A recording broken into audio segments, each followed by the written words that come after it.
Halo, perkenalkan nama saya Angelina Mariani Ose, NPM 2140101036. Saya dari jurusan Aquacultur Lokal A2. Di sini saya akan menjelaskan materi fisika yaitu getaran, gelombang, dan juga bunyi. Simak video berikut. Apakah kalian mengetahui apa itu getaran? Nah, getaran sendiri merupakan gerak bolak-balik benda secara teratur melalui titik keseimbangan. Coba diperhatikan gambar yang memiliki titik A, B, dan C. Bila gerakan dimulai dari B, maka satu getaran dapat diawali dengan gerakan ke kanan atau ke kiri secara bebas karena posisinya ada di tengah. Contohnya ke kiri lintasannya B ke A, ke B, kemudian ke C, dan kembali ke B. Dan kembali ke kanan lintasannya B ke C, kemudian ke B, kemudian ke A, dan ke B. Kalau C, maka satu getaran dengan mudah dapat ditentukan. Selanjutnya amplitudo. Nah, amplitudo sendiri didefinisikan sebagai simpangan getaran paling besar.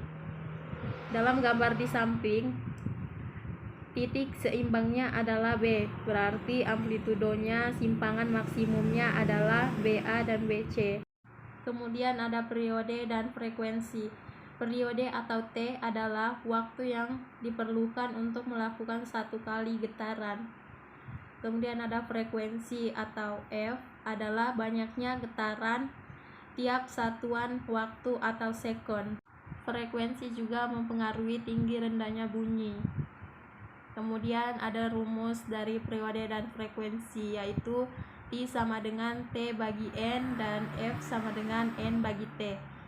Keterangannya sama dengan N banyaknya getaran atau gelombang dan T adalah waktu. Kemudian hubungan antara periode dan frekuensi dapat ditulis dengan T sama dengan 1 per F atau F sama dengan 1 per T. Materi yang kedua adalah gelombang. Apakah kalian mengetahui apa itu gelombang?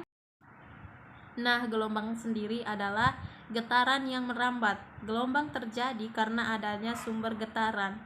Pada perambatannya, gelombang merambatkan energi gelombang, sedangkan perantarannya tidak ikut merambat. Menurut zat perantarannya, gelombang dibedakan menjadi dua, yaitu gelombang mekanik.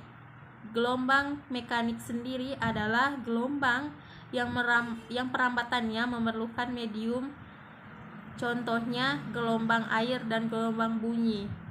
Kedua, gelombang elektrik. Gelombang elektrik sendiri juga adalah gelombang yang dalam perambatannya tidak memerlukan medium, contohnya gelombang radio dan gelombang cahaya. Gelombang mekanik dapat dibagi menjadi dua, yaitu gelombang transversal dan longitudinal. Gelombang transversal adalah gelombang mekanik yang arah perambatannya tegak lurus terhadap arah getarannya. Coba diperhatikan gambar yang ada di samping. Gelombang merambat dari kiri ke kanan, sedangkan arah getarannya naik turun. Contoh gelombang transversal adalah gelombang tali, gelombang air, dan lain-lainnya.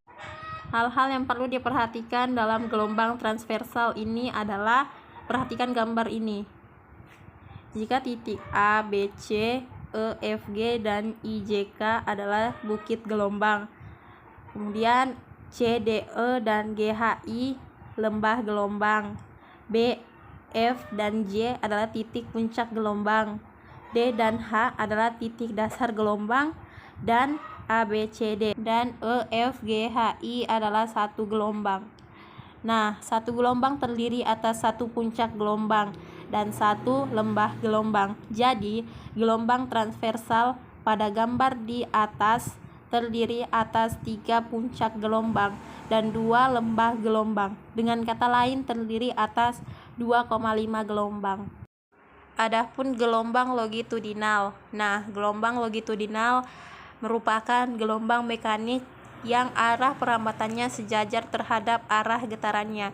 Contohnya gelombang bunyi. Coba disimak gambar yang ada di bawah itu. Coba diperhatikan rumus cepat rambat dan panjang gelombang berikut. Yang ketiga, materi bunyi. Apakah kalian mengetahui apa itu bunyi? Bunyi atau suara adalah gelombang longitudinal yang merambat melalui medium yang dihasilkan oleh getaran mekanis dan merupakan hasil perambatan energi.